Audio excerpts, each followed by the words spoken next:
네, 오늘 룻기 성경 공부 네 번째 시간입니다. 룻기는 이야기 형식으로 기록된 역사 기록입니다. 그래서 룻기는 꾸며낸 이야기가 아니라는 말이죠. 예를 들면 룻기 1장에 보면 말론, 기럨, 이 뜻이 아주 이상한 그런 이름들이 나오는데 이거 그냥 지어낸 이야기구나 아니라는 겁니다. 이야기 형식이지만 역사 기록이라는 것입니다. 실제 사건들이라는 겁니다. 그리고 룻기는 성경의 일부이고 하나님의 말씀입니다. 인간 저자, 이걸 쓴 사람이 누군지는 알 수 없지만 그 사람에게 성령의 영감을 주셔서 룻기를 쓰신 궁극적인 저자는, 신적 저자는 하나님 자신입니다. 그래서 룻기 이야기는 하나님께서 쓰시고 우리에게 들려주시는 하나님의 이야기이다 하는 겁니다. 이야기는 개인뿐만 아니라 공동체의 정체성을 형성하는 힘을 가지고 있습니다. 그래서 우리가 룻기를 읽으면서 이 룻기 이야기가 우리의 것이 되고 우리 마음에 새겨지고 우리 공동체의 이야기로 자리 잡을 때 이 이야기가 우리의 정체성을 수정하고 형성하는 힘을 가지게 될 것입니다. 그래서 이 이야기이기 때문에 룻기 이야기는 이제 우리가 읽으면은 굉장히 자연스럽게 우리가 등장하는 인물들의 말과 행동과 삶을 제3자적으로 관찰하게 되기도 하지만 동시에 그 이야기 속으로 들어가 가지고 우리가 참여하기도 합니다. 간접적으로. 그리고 거기에서 우리 자신의 모습을 바라보게 되기도 하고 또 그러한 나오미나 룻이나 보아스 같은 그러한 삶의 어떤 일부분 면면들을 가지고 있는 우리를 바라보시는 하나님의 마음과 시선을 느낄 수도 있는 게 바로 이 이야기의 신비한 힘입니다.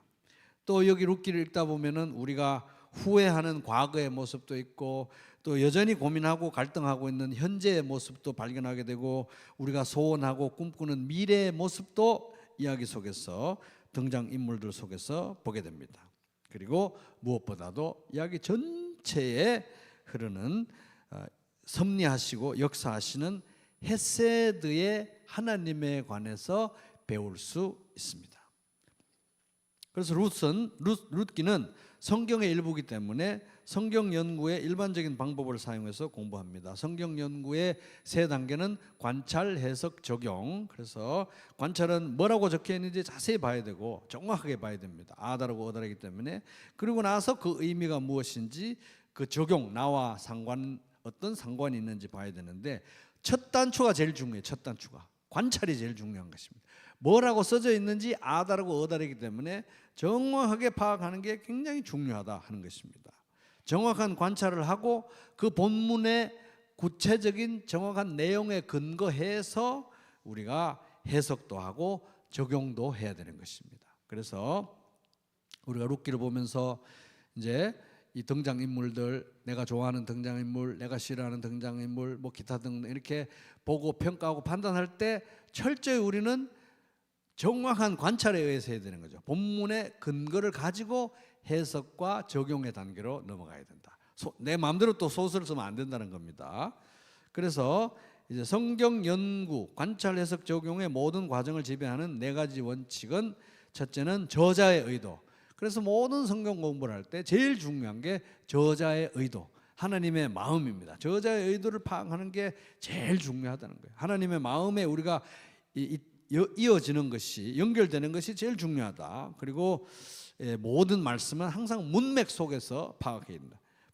전후 문맥이 어떤 맥락 속에서 진행되고 있는지 봐가면서 그 해당 본문을 해석해야 된다. 그리고 통상적인 방법, 저자의 의도, 문맥, 세 번째 통상적 방법. 그래서 성경은 인간이 알아들을 수 있는 인간의 언어를 가지고 써 주셨기 때문에 인간 언어의 통상적인 방법으로 이제 해석해야 됩니다. 그래서 룻기는 이야기 형태로 써졌기 때문에 이야기의 통상적 방법으로 해석해야 되는 거죠. 그리고 이제 성경 연구의 원칙 네 번째는 성령의 조명. 늘 주님 제 눈을 열어서 하나님 말씀에 기이한 것을 보게 해주십시오. 늘 기도하면서 우리가 말씀을 대해야 될 것입니다.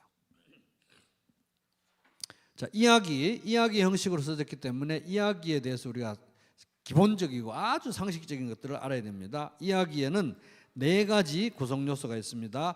배경, 등장인물, 갈등구조, 시점. 갈등구조는 뭡니까? 배경은 그야말로 배경이고 시공간적인 배경이고, 등장인물은 룻기에 등장하는 대표적인 3명은 누굽니까? 룻, 나오미, 보아스. 그 다음에 갈등구조는 이제 이 룻기 이야기에서 풀어야 될 문제, 플롯이라고 합니다. 풀어야 될 문제, 이걸 갈등 구조인데 좀 이따 살펴볼 것이고, 시점이 또 이제 중요해요. 시점이 이제 누구의 시점으로 이야기를 볼 건가.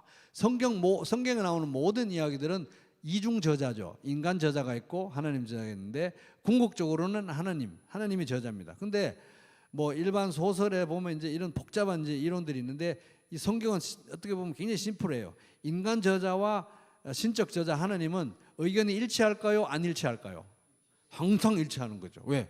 하나님이 성령의 영감을 주셔서 쓰기 때문에 항상 일치하는 거예요. 그러니까 우리는 인간 저자의 맥락을 이해하기도 해야 되지만, 궁극적으로 이게 하나님이 쓰신 이야기, 하나님의 관점으로 이해할 필요가 있다 하는 겁니다. 그래서 이제 시점 혹은 관점은 뭐냐? 시점, 이거는 이제 이 저자가 이야기 속에서 펼쳐지는 상황과 사건과 등장인물과 갈등 구조를 이 저자가 어떤 관점에서 보고 있냐는 거예요. 그 관점을 우리가 이해를 해야 이 사람이 지금 긍정적으로 묘사되고 있는지 부정적으로 묘사되고 있는지 이걸 우리가 판단할 수가 있는 겁니다. 자, 룻기의 저자, 아까 이제 누군지 우리가 알 수 없죠. 저작 시기 언제 써졌느냐? 그래서 룻기 우리 제일 마지막에 보면 족보가 나오잖아요. 그 족보에 제일 마지막에 나오는 사람이 누굽니까? 다윗이죠. 다윗 왕 얘기가 나오니까 우리가 이것을 볼 때에 룻기는 최소한 다윗 이후에 써졌구나라는 걸 알 수 있습니다. 그래서 우리가 정확하게는 알 수 없으나 룻기는 다윗 통치 기간이나 아니면 그 다음 그 아들 솔로몬 통치 기간에 누군가가 정확한 자료와 사료를 가지고 썼을 것이다. 이야기 형식으로. 그러면 이제 그 룻기가 이제 완성됐을 때, 써졌을 때 1차적인 독자는 누군가? 그것은 다윗 시대 혹은 솔로몬 시대의 이스라엘 백성들이었을 것인데, 다윗 왕조가 얼마나 중요한지, 그 다윗에게 주신 하나님의 언약이 얼마나 중요한지 그것을 아는, 그에 대한 어떤 공통된 인식을 가진 사람들이 이제 독자들이었을 것이다. 우리가 유추할 수 있습니다. 그래서 룻기 1장 1절에 보면은 사사들이 치리하던 때에 그 땅에 흉년이 되니라. 유다 베들레헴에 한 사람이 그의 아내와 2 아들을 데리고 어디로 갔습니까? 모압 지방으로 가서 거류하였는데, 거류라는 게 일시적으로 머물기 위해서 갔다는 거예요. 일단 처음에 갈 때는 얼마 짧게 머물다 와야지 하고 간 거예요, 사람들이. 그래서 룻기에 기록된 이 내용의 시대적 배경은 사사시대라는 거예요. 사사시대. 그죠? 룻기에 기록된 내용의 시대적 배경은 사사시대다. 사사시대를 한마디로 요약하면 뭡니까? 사사기 마지막 절에 그때에 이스라엘에 뭐가 없었으므로? 왕이 없었으므로 사람이 각기 자기의 소견에 옳은 대로 행하였더라. 이게 이 사사시대, 룻기의 내용의 배경이 되는 사사시대를 한마디로 요약하면 이거예요. 이스라엘에 왕이 없었기 때문에 사람들이 각각 자기 마음대로 했더라, 이것입니다. 사사시대의 영적 타락을 전형적으로 보여주는 그런 참 어마어마한 그 사건들이 사사기 마지막 부분에 나오죠. 17장부터 21장 사이에. 거기 이제 17, 18장 한 묶음, 그 다음에 19장부터 21장 한 묶음 해가지고 이제 베들레헴 3부작 중에 1부, 2부가 나오는데, 이제 17, 18, 사사기 17, 18장에 나오는 걸 보면은 이제 그 단지파의 우상숭배를 주도하고 결과적으로 북이스라엘 전체의 우상숭배에 지대한 영향을 끼친 한 엄청 타락한 레위인이 있었는데, 그 사람은 모세의 손자인데 이름이 요나단이라는 사람인 거예요. 그럼 요나단이라는 사람하고 모세의 손자 요나단하고 베들레헴에 무슨 상관인가? 어쩌다가 이 사람이 단지파까지 올라가 가지고 이런 우상 숭배의 원흉이 되었는가? 어쩌다가 떡집이라고 불리는 이름만 그럴싸한 베들레헴에서 먹을 게 없어서 베들레헴을 떠나 가지고 이리저리 유리걸식하다가 그렇게 됐다는 거예요. 얼마나 베들레헴으로 봐가지고 수치스러운 일입니까? 레위인 한 명 어떻게 책임 못 져가지고 그렇게 된 겁니다. 19장에서 21장에는 사사시대에 있었던 끔찍하고 잔인한 이스라엘의 내전 얘기가 나옵니다. 내전. 이들이 외부에 적이 쳐들어오면 벌벌벌 떨면서 꼼짝도 못하면서 자기들끼리는 얼마나 용맹하게 싸우는지 몰라요. 그래가지고 11대 1로 싸워가지고 베냐민 지파가 거의 이제 멸절될 지경까지 갔죠. 그 시작이 어떻게 됐습니까? 어떤 한 레위인이, 이 레위인은 그나마 밥 좀 먹고 사는 좀 잘 사는 레위인이었어요. 첩도 있고 나귀도 있고 뭐 이런 거 종도 있고 그런 거 보면은 그 사람이 첩이 있었는데 그 첩이 베냐민 지파의 불량배들에게 집단 성폭행을 당하고 그것을 사실 방조하고 이렇게 어떻게 보면 간접적으로 동의한 게 레위인 본인이에요. 본인. 그러다가 죽으니까 화가 나가지고 첩의 시신을 토막을 내가지고 12지파에 다 보내잖아요. 이 사건으로 인해서 발단이 생겨가지고 내전이 생겨가지고 아주 그냥 한 지파가 도륙이 될 뻔했는데 그렇게 죽어가지고 토막 시신으로 온 12지파에 보내진 그 여인이 어느 동네 사람이라고요? 베들레헴 동네 사람. 베들레헴 동네. 이렇게 수치스러운 동네에서 벌어진 이야기가 베들레헴 3부작의 3부 룻기라는 거예요. 룻기. 그럼 룻기에 이제 이게 시대적 상황이고 구속사적 배경으로 보면 이게 이제 어디까지 거슬러 올라가냐 하면 아브라함 언약까지 올라가는 거예요. 아브라함 언약은 하나님께서 아브라함을 부르시고 약속을 주시잖아요. 3가지 약속 줍니다. 땅을 줄 것이고 자손을 줄 것이고 복이 되게 할 것이다. 이 3개를 주셨는데 이 땅에 대한 약속이 최초로 이루어진 게 출애굽 사건 이후에 가나안 땅 정복해가지고 진짜 땅을 차지하게 된 거예요. 이 아브라함에게 주셨던 언약이 성취된 겁니다. 그런데 출애굽 또 하나님 언약의 성취인데 그때부터 시작해가지고 불순종의 길을 가더니 광야 생활 40년 불순종하고 정복 전쟁에도 찝찝하게 제대로 정복도 안 하고 그 사사시대는 계속 하강 나선형을 그리면서 불순종해서 타락으로 내려가던 그런 시대가 됐다는 거예요. 그래서 여기서 이제 등장하는 중요한 한 개념이 하나님의 헤세드라는 게 있는데 약속을 지키는 사랑, 언약을 이제 한결같은 사랑, 뭐 도리를 다하는 사랑, 이게 헤세드잖아요. 인자심. 이제 하나님의 헤세드가 없으면 구약 성경이 풀어지지가 않는데 이렇게 악하고 이렇게 반역하고 이렇게 하나님을 싫어하고 이렇게 타락한 사사시대에 그러면 하나님의 헤세드는 어떻게 될 것인가 하는 것입니다. 그게 이제 이 룻기의 구속사적인 신학적인 배경이 되는 것입니다. 죄와 타락과 반역과 우상 숭배로 가득한 이 시대에 하나님의 이스라엘을 향한 이 언약은 또 언약과 언약을 지키는 헤세드는 결국 파국으로 끝날 것인가 아니면 하나님이 어떤 다른 대안을 낼 것인가 다른 해결책을 낼 것인가 이게 이제 큰 틀에서 룻기에서 이제 풀어져야 될 문제라는 거예요. 큰 틀에서 볼 때, 큰 그림에서 볼 때. 그래서 우리는 이제 이야기 형식을 이제 볼 때 저자의 의도, 저자의 시점, 특별히 이제 이거는 하나님이 쓰신 이야기니까 하나님의 관점이 중요하죠. 그래서 우리의 룻기를 보면서 우리의 해석과 적용은 또 이 각 일어나고 있는 사건에 대한 이해와 분석, 그리고 등장 인물에 대한 평가, 또 분석 이런 것들은 철저히 저자의 관점에 허락을 받아야 되는 거예요. 저자의 관점에.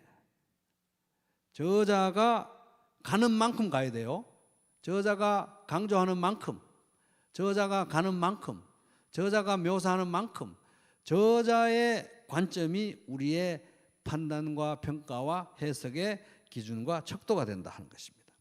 요한복음 마지막에 보면 이런 말씀 나옵니다. 이 요한이 예수님에 관한 말씀을 적고 나서 이 모든 일을 증언하고 또 이 사실을 기록한 사람이 바로 이 제자다. 자기 요한이라는 거예요. 우리는 그의 증언이 참되다는 것을 알고 있다. 요한복음 쓴 요한의 증언이 참되다는 걸 알고 있다. 예수께서 하신 일은 이 밖에도 많이 있었어. 요한복음에 기록된 것 말고도 예수님이 하신 일은 너무 많고 그 의미는 너무 복잡하고 심오해서 그것을 낱낱이 기록한다면 사건과 그 의미를 다 낱낱이 기록한다면 이 세상이라도 그 기록한 책들을 다 담아두기에 부족할 것이다. 지구보다 더 큰 도서관이 있어야 될 것이다. 요한복음 21장 24에서 25. 그건 뭡니까? 이 얘기는 뭐예요? 요한복음에 기록된 내용들은, 그렇게 많은 내용 중에서 요한복음에 기록된 내용들은 엄청나게 엄선된 내용이라는 거죠. 그래서 굉장히 선택적이라는 겁니다. 룻기 얘기를 길게 쓰려면 얼마나 길게 썼겠어요. 근데 딱 4장에 압축해서 정말 시적으로 이렇게 썼잖아요. 그죠? 시적 산문으로 썼잖아요. 그 말은 뭐예요? 룻기에 나오는 모든 세부 사항들은 매우 의도적이고 선택적이다. 그래서 후트로 대충 볼 내용들이 없어요. 어떤 게 반복되고 있으면 굉장히 중요한 것입니다. 왜? 그 많은 얘기를 이 짧은 4장에 기록했기 때문에 선택하고 선택해서 줄여서 쓴 거기 때문에 어떤 내용이 이 짧은 4장에서 반복되고 있다? 매우 중요한 내용이 되는 거죠. 저자의 의도가 이제 읽어지는 거예요. 반복이나 이런 것들을 통해서. 그래서 룻기 읽을 때 우리는 항상 이 매우 선별적이고 선택적이라는 성경 기록의 특성을 늘 기억해요. 그런 의미에서 우리가 성경 연구 방법의 3가지 단계 관찰, 해석, 적용인데, 관찰, 룻기 공부하면서 뭘 관찰할 것이냐? 일단 육하 원칙을 먼저 관찰해야죠. 그건 가장 기본입니다. 언제, 어디서, 누가, 무엇을, 왜, 어떻게 했는지. 육하 원칙의 기본에서 일단 벗어나면 안 돼요. 그걸 깔아야 돼요. 그걸 깔고 나서 이건 우리가 삶을 변화시키는 성경 연구 옛날에 공부한 거에 121페이지부터 나오는 내용이고, 또 그 외에 관찰할 때 아까 선별된 거, 선택적이라는 사실을 염두에 두고 우리가 주의 깊게 봐야 되는 거는 강조된 거, 반복된 거, 서로 연관된 거, 서로 비슷한 거, 서로 상반된 거, 실생활에 도움이 되는 거. 한 번 더 얘기할게요. 강조된 거, 반복된 거, 서로 연관된 것, 서로 비슷한 거, 서로 상반된 거, 그 다음에 실생활에 도움이 되는 이런 내용들을 상세히 관찰해야 된다 하는 겁니다. 다시 룻기 1장 1절로 돌아와서 사사들이 치리하던 때에 그 땅에 흉년이 드니라. 유다 베들레헴의 한 사람이 그 아내와 2 아들을 데리고 어디로 갔습니까? 모압 지방에 가서 거류하였는데, 흉년이 들었다 그랬죠? 흉년. 그래서 우리가 이 룻기를 읽을 때는 룻기의 이 성경적, 구속사적, 신학적 배경을 이해할 때 어떻게 해야 되냐면, 룻기 이전에 하나님께서 주신 말씀과 율법의 기준으로 봐야 되는 겁니다. 흉년 들었는데 그 흉년 절대 우연한 거 아니에요. 왜냐하면은 신명기 말씀에 당신들 머리 위에 있는 하늘은 노시 되어 비를 내리지 못하고 당신들 아래에 있는 땅은 메말라서 쇠가 될 것입니다. 신명기 28장 23절 모세가 말했습니다. 하나님 말씀 대언하면서 하나님 말씀 불순종하면 이러이러한 심판이 임할 것이다. 흉년은 이스라엘 백성들은 우리하고 달라가지고 하나님하고 특별한 계약 관계에 있었기 때문에 흉년이 우연이 아니에요. 흉년이 들면 우리가 불순종했구나, 그런 걸 유추할 수 있어야 되는 특수 계약 관계에 있었다는 것입니다. 율법이라는. 그런 상황에서 이스라엘이 죄를 범해 가지고 땅에 흉년이 들었는데, 그 자리에서 사실 원론적으로는 이 땅에서 회개하고 주님의 얼굴을 찾아야 정답인데 어디로 가버리느냐? 모압으로 가버린 거예요. 모압으로. 그래서 우리 교재에 보면은 하나님은 자기 백성을 애굽에서 구원하시고 그들을 가나안이라는 특정 장소에서 살도록 인도하셨다. 약속의 땅으로 준 게 이 가나안 땅이잖아요. 그러니까 우리가 부산 살다가 서울 가고 서울 살다가 평택 가고 이런 식으로 이사를 할 수 있는 사람들이 아니었어요. 이스라엘 사람들은 하나님하고 언약 관계에 있기 때문에 거기 살아야 되는 거예요. 각 지파별로 나누어준 땅에. 따라서 이 엘리멜렉 가족이 그곳을 떠나서 모압으로 가는 것. 모압은 물론 그 어느 곳에도 다른 곳에도 갈 수 있는 권리가 없었다. 일단 떠나면 안 되는 거예요. 그런데 설상가상으로 모압으로 갔다는 겁니다. 모압은 어떤 땅이었느냐? 이스라엘 백성이 알고 있는 모압은 결코 좋은 땅이 아니었다. 모압은 롯과 그의 큰딸이 근친 상간에 의해서 태어난 민족으로, 창세기 19장, 그들의 왕 발락은, 모압의 왕 발락은 발람을 고용해서, 민수기에 나온 내용입니다. 애굽에서 나온 이스라엘을 저주했으며, 모압 왕은 그 거짓 선지자 발람을 돈 주고 사가지고 이스라엘을 저주하겠다는 거예요. 민수기 22장부터 나온 내용이었죠. 그리고 그때 모압 여인들은 이스라엘 남자들을 유혹해서 그 이제 음행을 저지르게 하고 우상 숭배를 하게 했습니다. 민수기 25장 얘기인 거예요. 이런 히스토리를 가지고 있죠. 그리고 그뿐만 아니라 사사 시대 때도 모압 왕 에글론 시대에 이스라엘을 학대해 가지고 그때 하나님께서 세우신 사사가 왼손잡이 에웃이라는 사람입니다. 과연 이런 장소가, 이런 모압이라는 장소가 경건한 사람이라면 경건한 가족을 부양하기 위해서 갈 만한 곳인가? 이게 이제 교재에 나오는 내용입니다. 자, 룻기 1장 1절에서 5절 이제 볼게요. 제가 읽겠습니다. 사사들이 치리하던 때에 그 땅이 흉년이 되니라. 유다 베들레헴의 한 사람이 그의 아내와 두 아들을 데리고 모압 지방에 가서 거류하였는데 일시적으로 머물려 갔다는 거죠. 근데 나중에 이제 2절의 끄트머리에 보면 거기 살더니 이제 우리 교재에도 잘 설명합니다. 일시적으로 가려고 해서 갔다가 그 다음에는 잊어버리고 그냥 이렇게 산 거예요. 그냥. 그래서 2절에 보면 그 사람의 이름은, 남편 이름은 뭡니까? 엘리멜렉. 엘리는 나의 하나님. 엘리. 멜렉 왕. 그래서 나의 하나님은 왕. 이름 좋죠. 그의 아내의 이름은 나오미. 나오미는 즐거움, 기쁨. 아주 좋은 이름이잖아요. 그 다음에 이제 그의 두 아들의 이름은 말론과 기론이니 유다 베들레헴 에브라 사람들이고 그들이 모압 지방에 들어가서 거기에 살았더니. 그래서 이 말론이라는 아들의 이름은 세번역에 보면 그 나나주의 질병이라는 의미고요. 기론이라는 아들의 이름은 황폐하다, 허약하다 이런 뜻입니다. 그래서 누가 부모가 아이들 이름을 이렇게 짓느냐? 그렇게 하지만 그 당시에 문화적으로 이렇게 보면은 애들이 뭐 우리도 옛날에 그랬잖아요. 애들 뭐 태어나서 죽는 애들이 많으니까 이름을 좀 늦게 지었다 그러잖아요. 뭐 돌 지나서 짓고 뭐 젖대고 짓고 뭐 이렇게 이름 늦게 지나서 짓기도 했다고 하는데 여기도 그런 문화가 있었다고 합니다. 그래서 아마도 이 나오미의 두 아들은 아마도 이름을 이렇게 지은 걸 보면 그 당시에 기근과 뭐 영양 부족과 이런 등등의 이유 등으로 인해서 매우 허약한 아이들이었을 가능성이 높다. 이름 지을 때쯤 돼가지고. 그럼 이제 나오미의 인생사를 엿볼 수 있는 거죠. 이름 자체만 봐도. 어려서 이제 엘리멜렉하고 결혼해서 살면서부터 아주 애간장을 녹이면서 애들을 키웠을 것입니다. 온 나라는 가난하고 그랬던 것이죠. 그래서 이 이제 교재에도 보면은 나의 하나님은 왕, 엘리멜렉이라는 이름을 갖고도 하나님이 자신의 왕이 아닌 것처럼 살았던 엘리멜렉과 그의 가족의 이야기가 이제 룻기에서 이제 펼쳐지는 것입니다. 3절. 그런데 나오미가 이제 거기 모압에 가서 남편 엘리멜렉이 죽고 나오미와 그 두 아들이 남았으며, 이게 지금 짧은 몇 절에 이게 돼 있지만 이거 한번 여러분 상상을 해보세요. 갔는데 못 살아가지고 먹고 살려고 남의 나라 갔는데 객지에서 남편이 죽었습니다. 엘리멜렉이 죽었습니다. 두 아들이 남았습니다. 그런데 모압 여자 중에서 아내를 맞이했어요.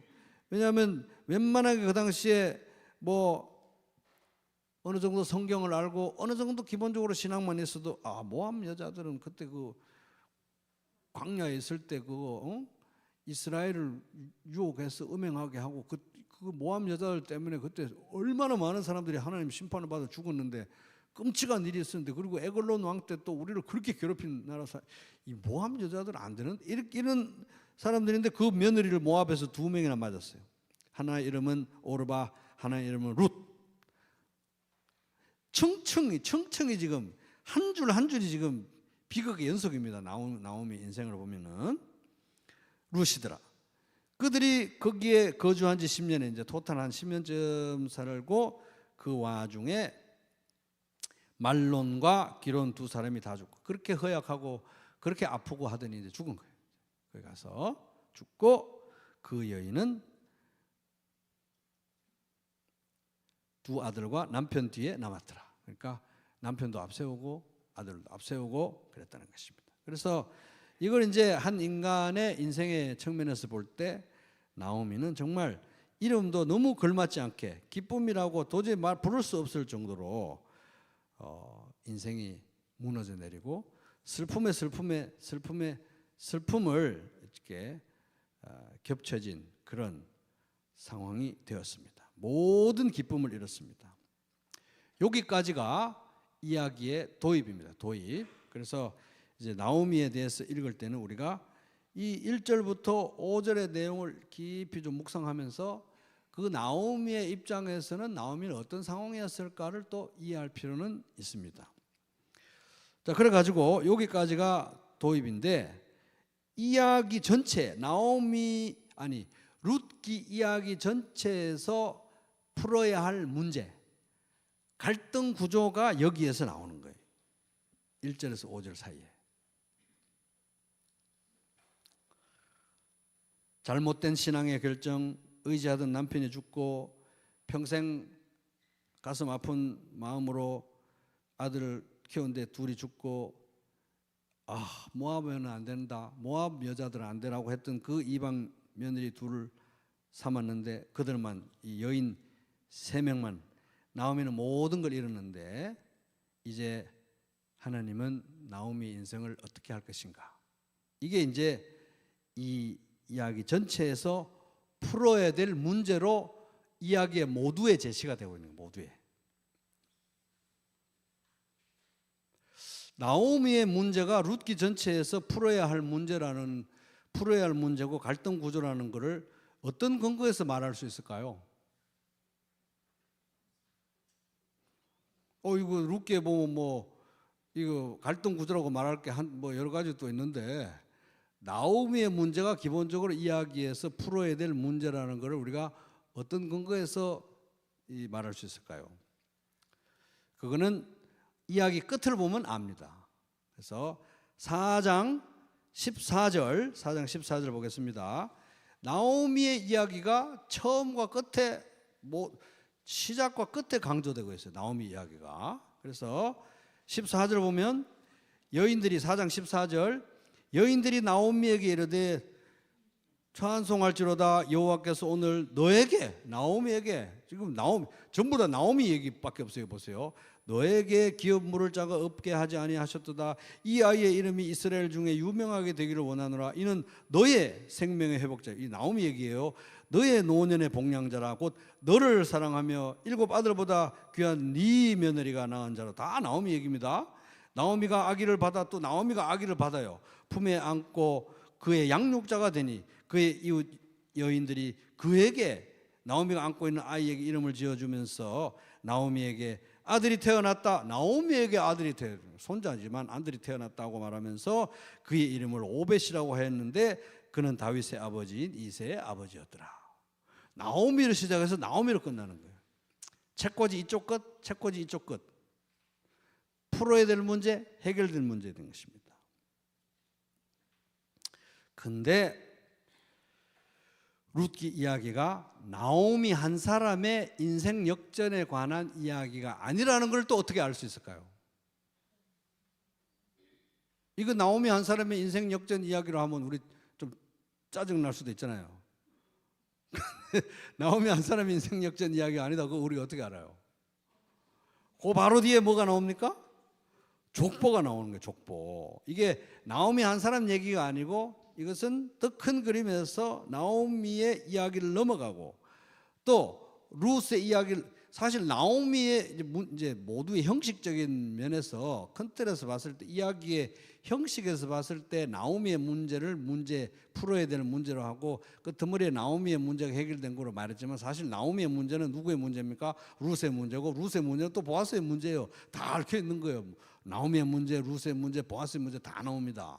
근데 이야기의 끄트머리는 이게 나오미 한 사람 이야기도 아니고 룻 한 사람 얘기도 아니고 보아스 한 사람 얘기도 아니고 이게 하나님의 구속사의 관점에서 하나님의 구원의 이야기, 하나님의 사랑의 이야기라는 이 큰 그림을 보여주는 딱 결정적인 쐐기가 족보에서 나온다는 거예요. 족보에서.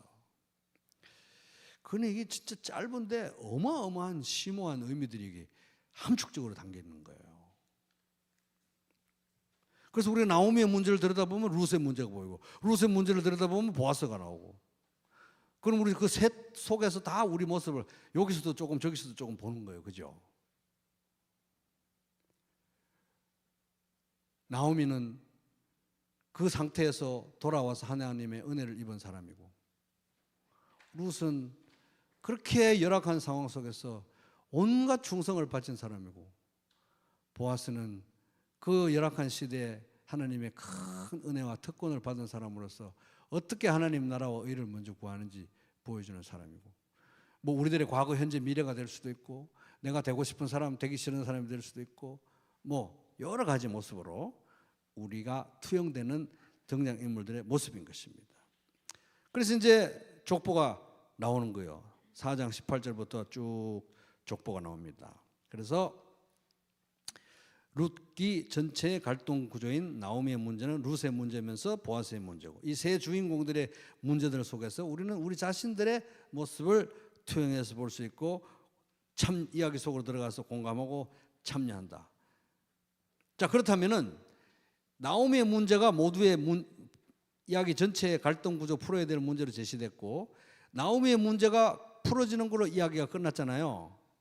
그러면 그 이야기 전체를 끌고 가면서 하나님께서 나오미의 문제를 어떻게 풀었냐는 거예요. 어떻게 풀었느냐?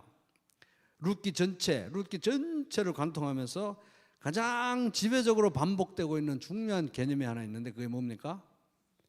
기업 물을 자가 되는 거예요. 기업 물을 자. 그래가지고 제가 지난 시간에 기업 물을 자, 그게 이제 한번 단어를 바꿔서 읽어보라고 했잖아요. 우리 말에는 뭐 기업 물을 자, 뭐 기업 물고 이렇게 되지만, 고엘이라는 히브리 단어 고엘이라는 단어가 똑같이 일관되게 사용되고, 마치 예수님만 우리의 왕이지만 성경에 못된 왕, 어정쩡한 왕, 뭐 어줍지 않은 왕도 다 왕으로 불러주듯이, 진짜 우리들의 고엘은 하나님밖에 없지만 룻기에는 고엘이라는 단어가 쫙 모든 사람에게 다 사용됐잖아요. 그죠? 그래서 총 22번이 나옵니다. 고엘 또는 구속자, 리디머라는 단어가 쭉 나오는데, 하나님께서 나오미의 문제를 어떻게 푼다? 기업 물을 자를 통해서, 구속자를 통해서 나오미의 문제를 푸는 거예요. 그러면 이제 우리가 이 그림을 지금 이제 우리가 예수님도 알고 하는 사람으로서 이 나오미의 이야기를 보면서 나오미에게서 내 모습도 발견하면서, 나오미에게서 그 당시 사사 시대에 회개했다고 하는 이스라엘 사람들의 모습을 보면서, 회개했는데 이 정도야? 라는 그런 사람들의 모습을 보면서 우리는 그들의 문제를 구속자, 고엘, 기업 물을 자를 통해서 푸는 하나님의 이야기를 보면서 우리는 너무 노골적인 하나님의 의도를 우리가 보는 거잖아요. 너희들의 문제도 뭘 통해서 푼다? 구속자이신 예수 그리스도를 통해서 푼다는 거예요. 그러니까 이게 얼마나 아름다운 그림입니까? 몇 겹으로 이야기가 진행되고 있는 거예요. 그죠? 그러니 이게 룻기를 우리가 8주 만에 어떻게 다 공부를 할 수 있겠습니까? 평생 공부할 수 있는 이제 딱 기초를 쌓는 거예요. 기초를 딱 쌓는 것입니다. 그래서 기업 물을 자를 이제 넣어가지고 자꾸 읽어보세요. 구속자라는 단어로 이제 바꿔가지고 읽어보다 보면 그림이 이제 점점점 그림이 또렷하게 이렇게 다가올 것입니다. 그래서 이제 구속자를 통해서 푼다 하는 겁니다. 룻의 문제도, 나오미의 문제도 사실 구속자를 통해서 해결되지만 룻의 문제도 구속자를 통해서 해결돼요. 그죠? 보아스나는 구속자를 통해서 해결되고, 그리고 룻기 이야기에서 구속자 역할을 맡고 있는 보아스는 근본적으로 선물같이 나오미에게, 룻에게 주어진 사람이잖아요. 예수님도 우리에게 선물처럼 다가오신 구속자라는 것입니다.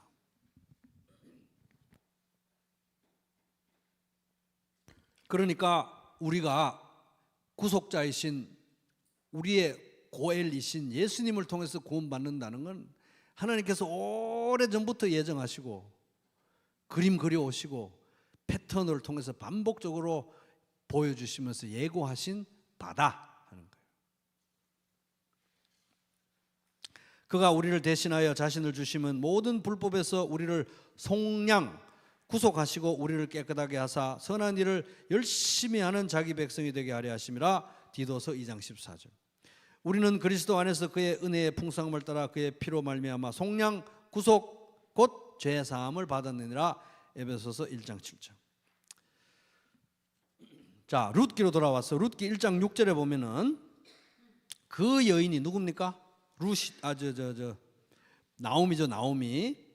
나오미가 모압 지방에서 여호와께서 자기 백성을 돌보시사 그들에게 양식을 주셨다 함을 듣고 이에 두 며느리와 함께 일어나 모압 지방으로 돌아오려 하며, 이제 나오미가 모압 지방에서 다시 베들레헴으로 돌아오려는 결심을 하고 길을 나서잖아요, 그죠? 그렇게 된 이유가 뭐죠? 하나님께서 자기 백성을 돌아보셔서 양식을 주셨다 함을 어떻게 하고? 들었기 때문에 온 거예요, 그죠? 들었기 때문에. 누구인지 몰라도 이 얘기를 이런 식으로 얘기하는 사람은 대단한 사람 같아요. 저 같으면 어떻게 얘기하겠습니까? 날씨가 좋아져가 요새 풍년 들었다 야, 이렇게 얘기하지.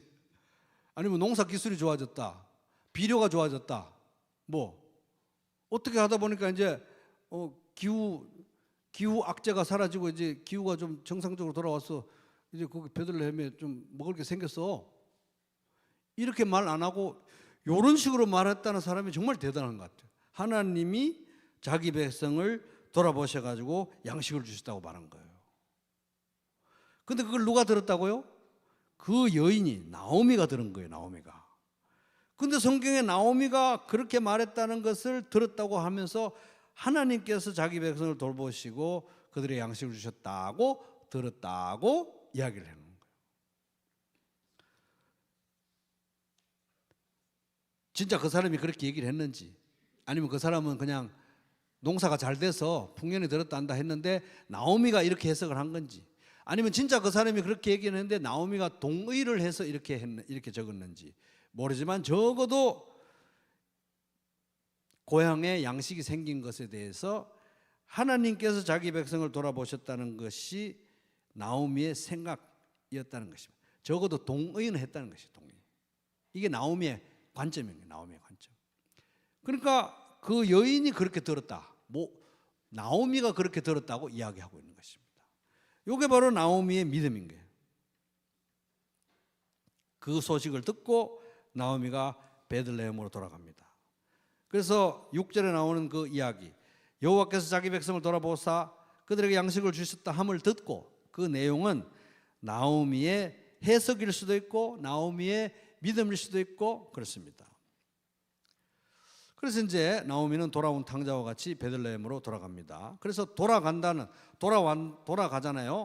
돌아간다는 말이 이 룻기 1장에 엄청 중요한 개념이에요. 그래서 돌아온다는 말은 룻기 1장에서만 12번이 사용돼요. 12번.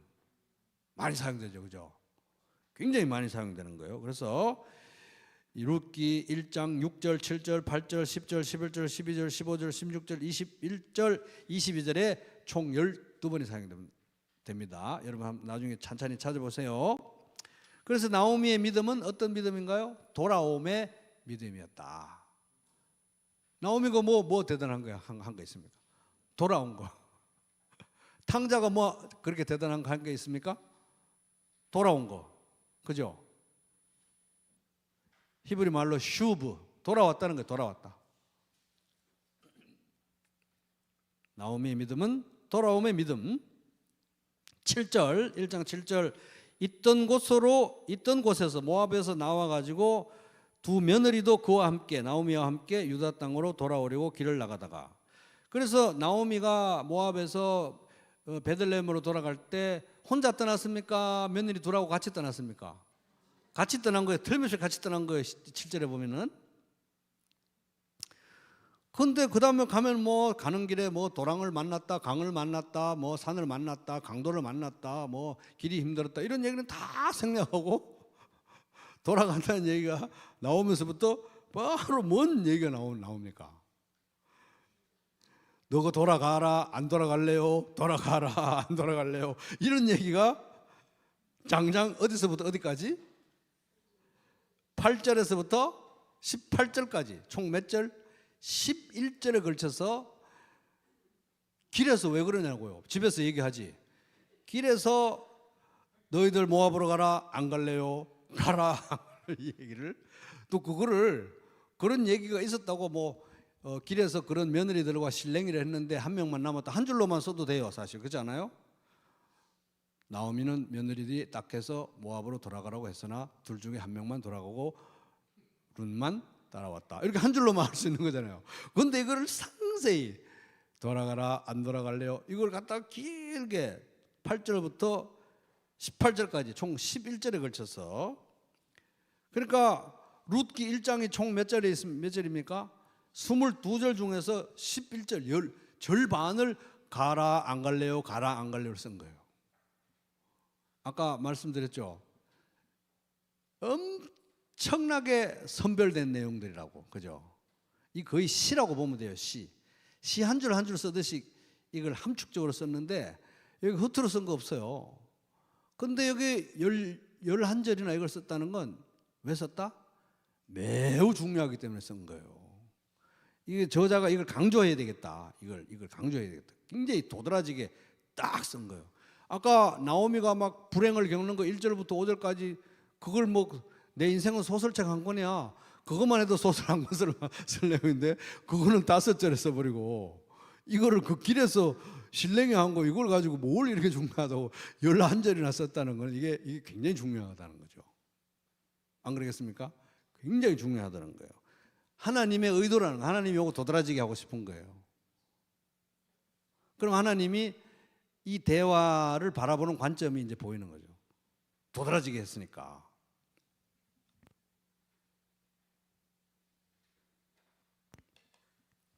그래서 이야기의 구성 요소는 배경과 등장인물과 갈등 구조와 시점인데 이 긴 대화는 나오미, 주요 인물인 나오미와 룻의 인물됨을 그려주는 이 고급 용어로 하면 캐릭터라이제이션, 인물을 그려주는 이 서술 방법인 것입니다. 어떤 인물들인지를 보여주는 거예요. 단적으로 보여주는 것입니다.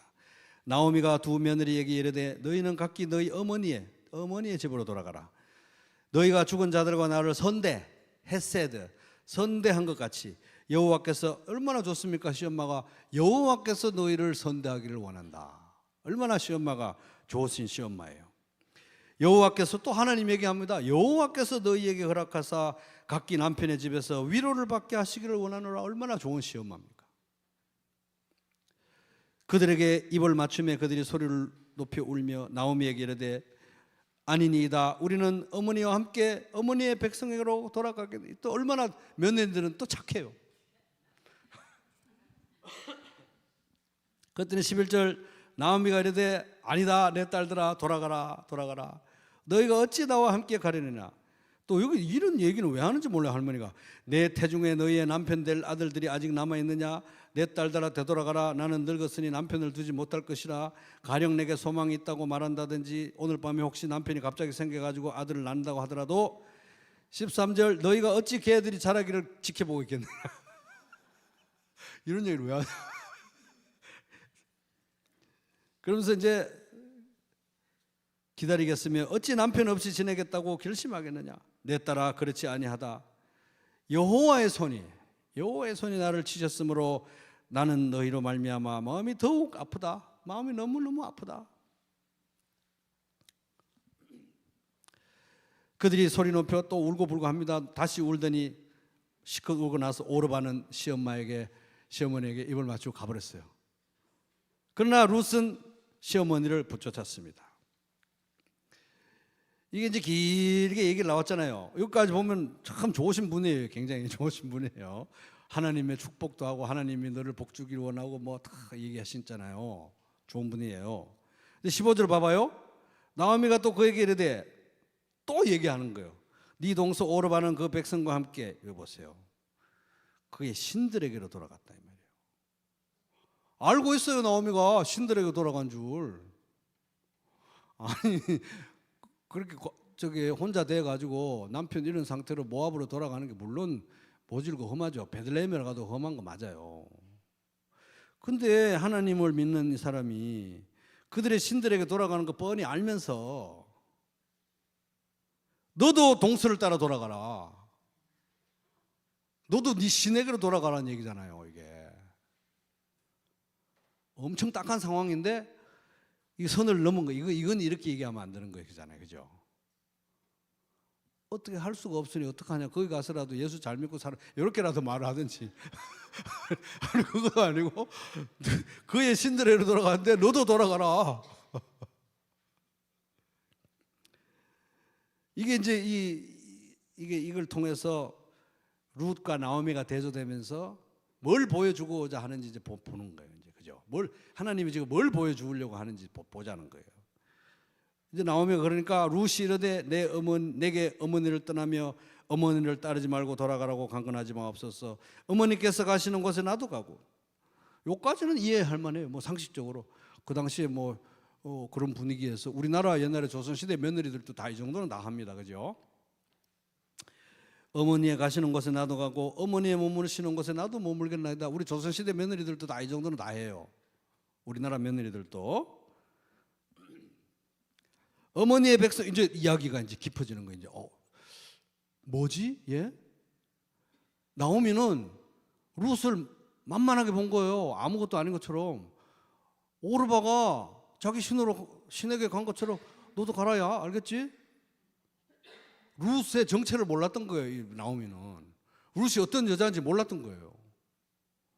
그런데 룻은 어머니가 머무는 곳에 나도 머물겠다. 여기까지 이해가 되는데 갑자기 이야기가 섬찟해지는 거예요. 이제 어머니의 백성이 나의 백성이 되고 어머니의 하나님이 나의 하나님이 되시리니, 이거 우리가 읽으면서 섬찟해요. 뭐지? 이 사람 룻, 이 사람 뭐지? 그러면서 거기서 멈추면 또 이해가 안 돼. 한 걸음 들어갑니다. 어머니께서 죽으시는 곳에 나도 죽어 거기 묻힐 것이라. 만일 내가 죽는 일 외에 어머니를 떠나면 여호와께서, 여호와 언약에 충실하신 하나님의 이름 여호와 이름을 딱 언급을 하면서 여호와께서 내게 벌을 내리시고 더 내리시기를 원하나이다 하는지라. 이거 보면 뭐예요? 룻은 나오미의 신앙을 능가하는 거예요. 여호와 하나님에 대한 신앙이 있는 정도가 아니라, 나오미도 여호와 하나님에 대한 신앙이 있죠. 신앙이 있는데 전도 현장에 나가가지고 그냥 안 믿는다고 하니까 그럽시다. 그럼 나는 예수 믿고 당신은 그냥 뭐 다른 거 믿고 그냥 지옥에 가든지 말든지 합시다. 이런 거였다면 룻은 여호와 하나님을 믿을 뿐만 아니라 여호와 하나님 앞에 자기 운명을 맡기는 여자였던 거예요. 운명을 맡기는 여인이었습니다. 얼마나 강하고 멋있는 사람인지 몰라요. 여호와께서 벌을 내리시고 더 내리시기를 원하나이다. 저 나오미가 이때쯤 되면 화들짝 놀라가지고 룻 너 뭐니? 이렇게 놀라야 되는데 아직도 놀라지도 않아요. 보니까 뭐라 자기가 지금 너무 힘든 상황이니까. 나오미가 룻이 자기와 함께 가기로 굳게 결심을 보고 얘는 안 되겠구나.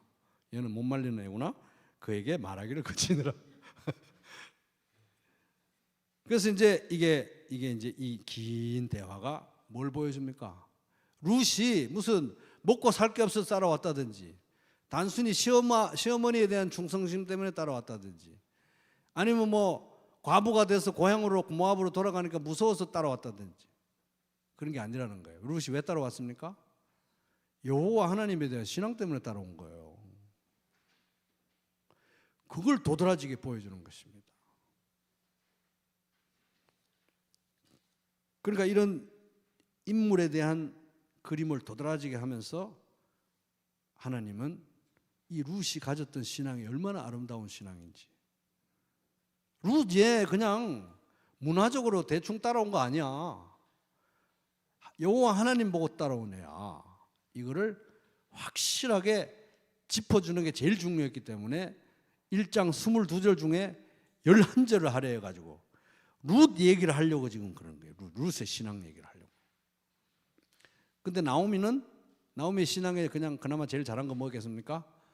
돌아옴의 신앙. 근데 그 나오미를 하나님은 어떻게 보십니까? 귀하게 보시는 거예요. 엄청 불쌍히 여기시는 거예요. 룻은 나오미에게 준 선물이니까. 아직도 나오미는 룻이 어느 정도의 사람인지 다 보지는 못하지만 어쨌든 이 룻이 나오미를 향한 하나님의 마음을 보여주는 선물 같은 존재다 하는 것입니다. 자, 이제 다음 시간에 또 계속하고요. 숙제 설명하고 마치겠습니다. 자, 과제물 보시면은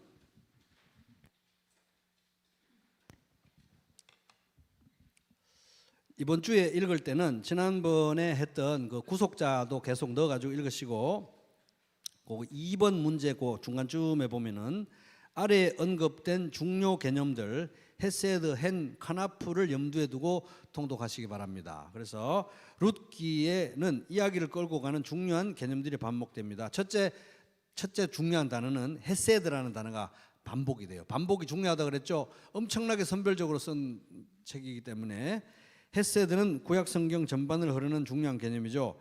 약속을 지키는 사랑, 한결같은 사랑, 변함없는 사랑인데 요게 쓰여진 곳이 거기 1장 8절, 2장 20절, 3장 10절. 그래서 이 헤세드라는 단어가 요런 곳에 똑같은 단어가 써졌는데 번역은 좀 달라질지언정 똑같이 써졌다는 것을 여러분 염두에 두고 성경에도 밑줄 저가 딱 표시해 가지고 한번 읽어보세요. 그러면 이제 헤세드는 하나님의 사람들을 향한 헤세드, 사람의 하나님을 향한 헤세드, 사람 간의 헤세드 이런 게 다 이제 사용될 수 있는데 그 헤세드가 어떻게 접점을 찾아가는지 이제 한번 보시고, 두 번째 헨이라는 단어, 헨은 그냥 은혜 또는 호의 이런 의미입니다. 그 단어도 여기 이렇게 하나, 둘, 셋, 요 대부분 다 룻의 입에서 나온 단어들이에요. 그래서 헨이라는 단어, 은혜라는 단어를 쓰는 걸 통해서 이제 어떤 힌트를 얻을 수 있고, 세 번째 아주 신기한 단어 카나프라는 단어가 있어요. 카나프는 날개라는 뜻도 되고 옷자락이라는 뜻도 돼요. 날개라는 뜻도 되고, 그래서 한 군데는 날개라는 의미로 사용되고 한 군데는 옷자락이라는 의미로 사용되고, 그래서 이걸 보면은 굉장히 신기한 현상이 발견됩니다. 그래서 또 요 단어가 여기 두 군데 써졌다는 걸 보면서 하나님에 대해서 이해할 수 있고 보아스에 대해서 이해할 수 있고 룻에 대해서 이야기할 수 있는 그런 단초가 됩니다. 그래서 이제 3번 문제 헤세드라는 단어를 넣어가지고 읽으면서 그것이 어떤 의미인지 묵상해보고 적으시에요. 문제 자세히 읽어보시기 바랍니다. 두 번째는 카나프라는 단어가 들어간 것을 고쳐가지고 읽어보시면서 그것이 또 우리의 이해, 룻기 이해에 어떤 도움을 주는지 문제를 자세히 읽어가면서 생각나시는 대로 답을 한번 달아보시기 바랍니다. 이거 제가 지금 사실 예습을 시켜드리려고 문제를 미리 내드리는 거예요. 그러니까 너무 막 내가 사실 이게 답을 내가 다 잘 모른다고 너무 좌절하실 필요가 없는 게 강의도 안 들었는데 당연하죠. 근데 지금 뭐 답을 먼저 주고 이걸 읽으면 그 발견의 기쁨이 사라지기 때문에 제가 답을 안 드리고 먼저 이거 이렇게 힌트를 드리면서 읽어보고 고민하고 막 가정교회 식구들하고 나오미가 착하다 나쁘다 막 싸워가면서 이렇게 읽어보시라고 이렇게 드리는 거니까 미리 읽어보시고 답을 뭐 틀려도 돼요. 틀려도 되고 일단 적어내시고 그다음에 또 강의 시간 되면 그때 또 복습 다 할 거니까 걱정 마시고요. 그렇게 풀어보시기 바랍니다. 그럼 오늘 여기까지 하고 기도하고 마치겠습니다.